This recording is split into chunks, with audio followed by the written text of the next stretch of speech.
지금 보시는 화면은 커서 AI라는 툴입니다. 마이크로소프트의 코파일럿처럼 코드 생성을 위한 AI인데요. 제가 간단하게 유저 인증을 한 다음에 인증 토큰을 발급하는 시나리오의 API를 한번 만들어 보겠습니다.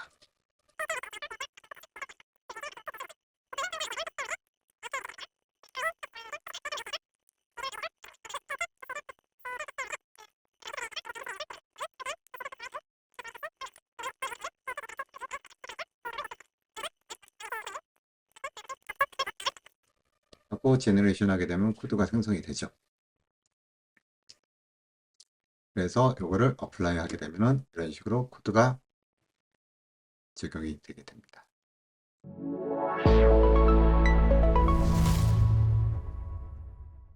제가 얼마 전에 챗GPT 어플리케이션을 만들어 봤거든요. 백엔드는 웹소켓하고 플라스크 API 사용했고요. 프론트엔드는 리액트하고 뷰를 사용했는데 사실 저는 프론트엔드는 거의 해본 적이 없어요. 웹소켓도 그렇게 익숙한 편도 아니고요. 그래서 그 커서 AI, 생성형 AI를 이용해서 만들었는데 어플리케이션을 처음부터 끝까지 만드는데 딱 2시간 걸렸어요. 근데 만들고 나니까는 걱정이 되더라고요. 이렇게 쉽게 누구나 개발할 수 있으면은 엔지니어의 역할은 무엇일까? 라는 퀘션 마크가 들었거든요. 제가 생각하는 소프트웨어 개발은 앞으로 요구사항을 받아서 REST API 스프링으로 만들고 이거는 노동집약적인 사업이 될 거예요. 누구나 할 수 있어요. 왜냐하면 생성형 AI가 있기 때문에. 이거는 더 이상 크게 높은 가치를 만들지 못할 가능성이 높고요. 실리콘밸리를 보면 실리콘밸리에서 요새 제너럴 소프트웨어 엔지니어라는 단어를 씁니다. 이 제너럴 소프트웨어 엔지니어라는 단어가 되게 재밌는데 자바 엔지니어를 뽑는 것도 아니고요. 노드.js 엔지니어를 뽑는 것도 아니에요. 이 친구들은 주어진 문제를 기술로 풀어내는데 목적을 둡니다.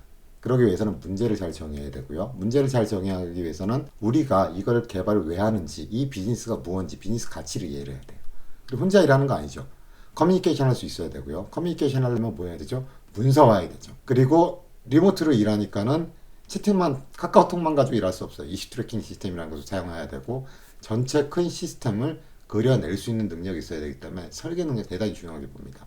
그래서 아키텍처 디자인하고 이 아키텍처를 문서로 옮겨내고 이를 통해서 개발을 한 다음에 이 개발된 시스템을 실제로 배포하고 운영하고 모니터링하고 장애 처리할 수 있는 이 전체적인 프로세스를 다 할 수 있는 사람들을 구해요. 이걸 가지고 제너럴 소프트웨어 엔지니어라고 합니다.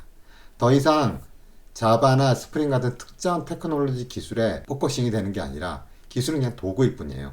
필요할 때 사용하는 도구. 그것보다는 비즈니스를 보고 아키텍처를 그릴 수 있고 그쪽을 더 중요하게 생각한다는 거죠.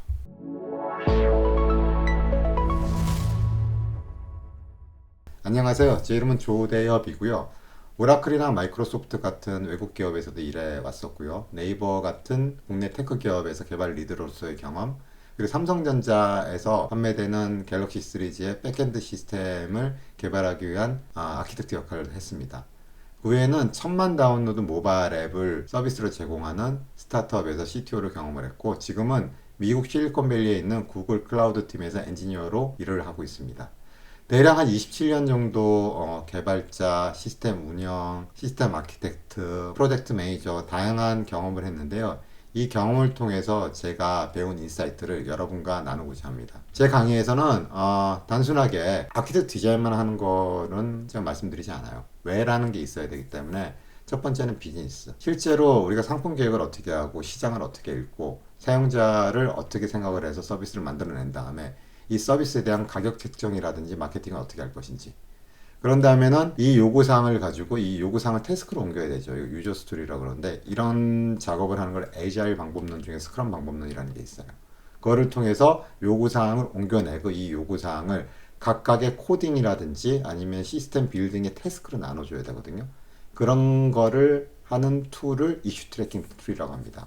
대표적인 툴이 지라가 있고요. 그럼 실제 지라에서 우리가 어떻게 요구사항을 태스크로 만들어 추적할 수 있는지 저랑 같이 보실 거고요.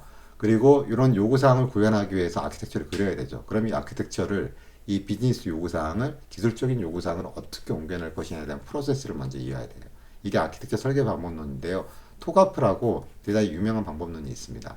그 방법론을 기반으로 해서 그 방법론을 다 하면 너무 어려워요.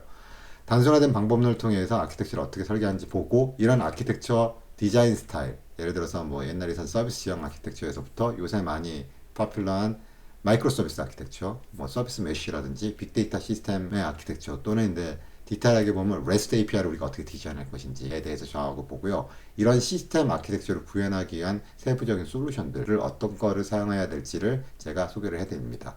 그런 다음에 이런 아키텍처를 통해서 여러분들이 시스템을 만든 다음에 배포해야 되죠. 배포하고 그리고 테스트해야 되죠. 단순하게 기능 테스트뿐만 아니라 이 시스템이 얼마 만에 부하를 견뎌낼 수 있을까? 부하 테스트를 하고 이 시스템 운영으로 넘어갔을 때 장애를 잘 견뎌낼 수 있을까? 장애 테스트 해보고요. 그 다음에 운영에서는 실제로 모니터링을 어떻게 하는지, 로깅을 어떻게 하는지, 그럼 모니터링을 할 때 모니터링 지표는 어떤 걸 정해야 되는지, 어떤 도구를 사용해야 되는지 이런 내용을 저와 살펴보게 될 것입니다. 오랫동안의 경험을 잘 정리해가지고 한국에 계신 여러분들과 공유하기 위해서 많이 준비했습니다. 많은 분들의 수강을 부탁드립니다. 본 강의에서 뵙겠습니다. 감사합니다.